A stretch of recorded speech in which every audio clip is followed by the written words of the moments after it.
All right, are you really healthy, or does it just look that way on paper? A lot of us, obsess about lab values and so on and so forth, but labs really don't tell us much about health. It might be indicators of disease or sickness or illness, and some of these lab values might be tied to that. But generally, if you got normal lab values, it doesn't really mean that much. When we're looking at health, we want to look at things that really indicate what's going on in a more sort of functional way, for lack of better terms. I think it's important to measure things that distinguish you from every other individual. Let's talk about things you should be able to do and how much of that or how well you should be able to do them as you get older and older. Okay, this first one is just simply, being able to stay in balance on one leg without, wobbling and tipping over and stumbling and so on and so forth. And you should be able to hold it for, a certain amount of time, depending on your age. We've listed it here. And, what it's really testing are a number of things. Obviously, your balance, which makes sense, but it's also testing the strength of your lower extremity, your neurological system. Our reactions tend to fade as we get older and older, particularly as we, get sick as we get older. We lose some of that capacity, the ability to, understand where we are in space is very much a neurological phenomenon. There's a term called proprioception. It tells us that I know my hand, I can close my eyes and know where my hand is. And those things fade with time and our ability, and that's why a lot of people have a hard time balancing on one leg. Now, you can do things like hopping and jumping and bounding and skipping on one leg. This will help you to regain some of that capacity if you're starting to lose that. And of course, strength training is also incredibly important here. All right, so balance on one leg, see how long you can do it. Both legs, try both legs, see if there's any deficiencies or differences from side to side, and then fix it. It's fixable, guys. All right, this next one is even simpler. It's just walking. How fast do you walk? I'm on a treadmill, doing this.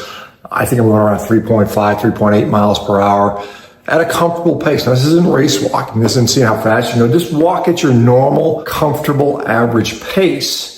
And whatever that might be, now obviously people with longer legs, shorter legs, there's going to be some differences, but in general, slower and slower people, particularly we see old people that walk very, very slowly.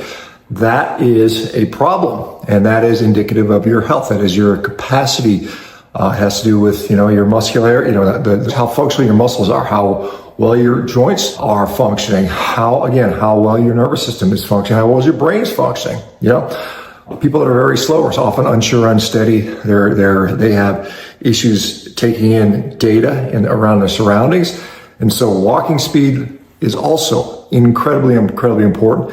And at some point, when your walking speed gets very, very low, that is often correlated with you dying in the very near future. So keep that walking speed up, guys. And again, best way to do that is obviously walk, but also, start doing things more aggressive than walking. If all you ever do is walk, pretty soon walking is going to get hard for you. That's why you see me out running and jumping and sprinting and doing all the things well beyond walking, so that walking for me is hopefully will never be an issue. All right, this next one is kind of like a little bit like walking, but it's actually being able to hold our body weight in our hand. Generally, we'll use whatever your body weight is, hold half of it in each hand if you've got access. Sometimes these are hard to find exactly. I've got some dumbbells. They're not quite half my body weight, but I can hold them for a long time if I need to. I can walk comfortably with them. This is often called the farmer's carry or the farmer's walk. I used to compete in that when I was doing strongman, and I was able at one point to hold 350 pounds in each hand and walk for 100 feet or something like that. So I still can walk around with 500 pounds and go pretty reasonably. So weighted carries, farmers walks, things like that. Again, if you can't do it, there's a problem. Weakness problem, grip strength problem, coordination problem, neurologic problem, leg strength problem. All of these things are critically important to maintain our ability to age healthily. And it doesn't mean you have to practice farmer's walks all the time, but it's indicative of things that are missing if you're unable to do that when tested, right? So get stronger in the gym or at home or wherever we're going to do it. I train at my house. I've got a gym I'm very fortunate. I have a gym in my garage. I put it to use. It's not a coat rack. All right, this next one is just a simple, plank. Laying on balancing yourself on your forearms and your toes. You want to be able to hold it for a decent period of time. I'm doing it on a wooden platform here. This is not maybe the most comfortable choice, but I just did it for sake of filming convenience. You might want a more comfortable platform to do it on. Again, this is a strength measure. It's a measure of your abdominal core, lower back strength, your ability to balance, fatigue resistance, be able to relax in this position. And, there's a minimum time you should be able to hit. There are people that can do this stuff for literally hours. I think the world record for one of these planks is around 8 hours. You don't need to go there. That's not going to provide you any additional benefit. But being able to do this for a minute, 2 minutes, something like that is going to, again, reveal weaknesses that should not be there regardless of your age, right? You guys need to make sure you preserve those things. Again, our core strength, our ability to balance, our ability to hold positions, again, is another thing that we lose as we get weaker and sicker and closer to dying. So we want to measure these things, not some lab value. These are things that actually have a real, true clinical meaning in my view. All right, this last one here is kind of interesting. Doing some type of intense exercise, whether it's running sprints outside or running on a treadmill, doing bike sprints as I'm doing here on a rowing machine, on a ski erg. There's all kinds of ways you can exercise with high intensity and bring your heart rate up high. And then, you just want to, simply measure your heart rate against a timer, get whatever it is, maybe it's 150 beats a minute or something like that. And then look at your recovery pattern. And these are listed some times you should expect to see. The better cardiovascular shape you're in, the quicker your heart rate will start to return to a normal level. You want to see a reduction in number of beats per minute over a period of time, 30 seconds a minute, so on and so forth.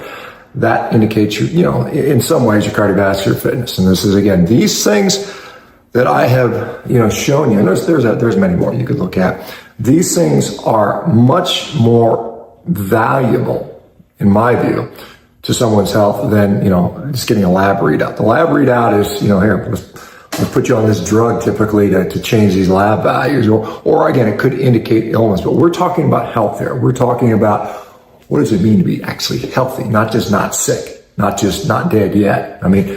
You got to do things. This is a part of the decisions you make every day in your life. If you choose wisely, you're gonna age really nicely. You're gonna have a wonderful quality of life. You're going to enjoy those last 10, 20, 30 years, however long you get. If you don't, maybe the years you get, even if you get them, are going to be compromised. They're going to be not fun. You're going to be filled with pain, disability, just problems. And so take care of it now. I don't know how, some of you guys watching this are in your 20s, 30s, 40s. Some of you guys are in your 80s. Even if you're in your 80s, seek to improve. You can improve no matter your age. There's plenty of data on 90-year-olds putting on muscle and getting stronger in the scientific literature. If you need help, we're getting healthy. Check out what we're doing at Revera. We are saving lives. We are reversing diseases. We have physicians that care, that are going to help you every step of the way. Our physicians are trained in this stuff. They want to get to the root cause. Their goal is to get you off medication. I get to talk to all our Revera patients. It's cool. And I'm always in there kind of cheerleading. Hey, let's do this. Let's get better. Let's get stronger. Let's get faster. Let's get healthy. Not sick, but let's get healthy. All right, guys. Let me know what you guys think.